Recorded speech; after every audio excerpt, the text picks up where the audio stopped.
जुई मूळची रायगड जिल्ह्यातील कर्जतची आहे. तिचा जन्म कर्जत येथे 8 जुलै 1988ला गडकरी कुटुंबात झाला. तिचे 2023 नुसार वय 35 वर्ष इतके आहे. तिच्या वडिलांचे नाव केतन गडकरी हे नाटक लेखक आणि तालवादक आहेत. तिच्या आईचं नाव नेत्रा गडकरी आहे.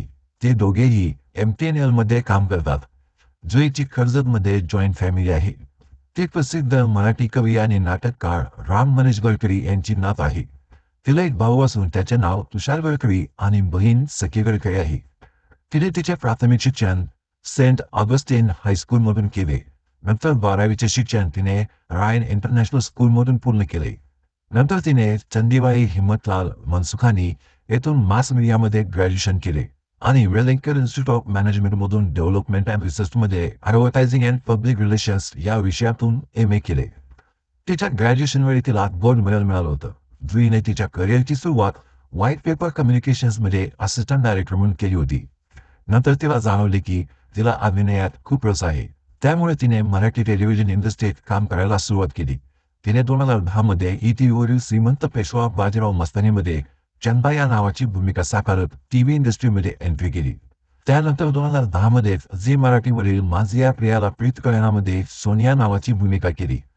2011 मध्ये तिने तुझविन सख्या रे या स्टार प्रवाहवरील सिरियलमध्ये लावण्य नावाचा निगेटिव्ह रोल केला. पण हे छोटे मोठे रोल करून तिला पुरेशी प्रसिद्धी मिळाली नाही. तिला खरी प्रसिद्धी मिळाली ती म्हणजे 2011 मध्ये सुरू झालेल्या स्टार प्रवाहावरील पुढचं पाऊल या मालिकेतील कल्याणी सरदेशमुख या तिच्या रोलमुळे. पुढचं पाऊलमध्येच तिच्या अभिनयाची प्रेक्षकांनी खूप प्रशंसा केली होती. तिचा अभिनय प्रेक्षकांना खूप आवडला होता. याच मालिकेतून खऱ्या अर्थाने तिला खूप प्रसिद्धी मिळाली होती. पुढचं पाऊल मालिका तब्बल 7 वर्ष चालली, पण तिच्या नशिबाने तिला चांगली साथ नाही दिली. ती सतत आजारी पडत असल्यामुळे तिने पुढचं पाऊल ही मालिका 2016 मध्ये सोडली. तिला मणक्याचा आणि डोकेदुखीचा खूप त्रास होता. या त्रासामुळे ती मानसिकरित्या खूप कसली होती. तिने लॉकडाऊनच्या काळात योगा आणि डॉक्टरांची औषधे वेळेवर घ्यायला सुरुवात केली आणि त्यामुळेच तिने आजारावर काही काळातच मात केली. हे करत असतानाच तिने 2017 मध्ये कलर्स मराठीवरील मालिका सरस्वती आणि 2018 मध्ये बिग बॉस मराठी सीझन 1 मध्ये ती 49 दिवस राहिली. त्यानंतर 2018 मध्ये झी वरील अतिशय गाजलेली मालिका वर्तुळमध्ये मीनाक्षीची भूमिका साकारली होती. सोनी मराठीवरील सिंगिंग स्टार या रियालिटी शो मध्ये तिने सहभाग घेतला होता.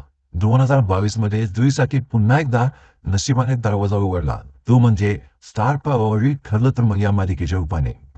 या मालिकेमध्ये जुई सायली या पात्राची मुख्य भूमिका अमित भानुशाली सोबत साकारत आहे. ठरलं तर मग ही मालिका अख्ख्या महाराष्ट्रात धुमाकूळ करत आहे. ही मालिका एका वर्षापासून TRP रँकिंग मध्ये नंबर 1 वर रँक करत आहे. या मालिकेतील सायली आणि अर्जुनची जोडी प्रेक्षकांची सर्वात जास्त आवडती जोडी ठरली आहे. जुईच्या पर्सनल आयुष्याबद्दल बोलायचं झालं तर तिचं नाव अभिनेता प्रसाद लिमईशी जोडलं जातं. खूप साऱ्या वेबसाईटवरती प्रसाद आणि जुई हे 6 वर्षे एकमेकांना डेट करत असल्याचं बोललं जातं. पण पुढे जाऊन त्यांच्या रिलेशनचं काय झालं याची माहिती कुठेही दिलेली नाही. जुईच्या उजव्या हातावर बुलेट प्रूफचा टॅटू आहे. ती तंबाखूमुक्त महाराष्ट्राची ब्रँड अँबॅसेडर सुद्धा आहे. तिला कुकिंग, हॉर्स रायडिंग, डान्स आणि सिंगिंग आवडतं. जुई मुंबईमध्ये एकटीच राहते. तिला तिचं जीवन स्वतःच बनवायला फार आवडतं. तिच्याकडे 8 मांजरी सुद्धा आहेत. तिचं मांजरींवर खूप प्रेम आहे. ती त्यांचा वाढदिवस सुद्धा करते. जुईने काही दिवसापूर्वीच एका मीडियाला दिलेल्या इंटरव्ह्यूमध्ये ती 4 फेब्रुवारी 2024ला लग्न करणार असल्याचं बोलली होती. पण तिला होणाऱ्या नवऱ्याबद्दल विचारल्यावर तिने न बोलणंच पसंत केलं. त्यामुळे तिचा होणारा नवरा कोण आहे हे अद्याप कळू शकलं नाही. पण 4 फेब्रुवारी 2024ला आपल्याला समजेलच. जुईचे सध्या इंस्टाग्रामवर 294 के फॉलोअर्स आहेत.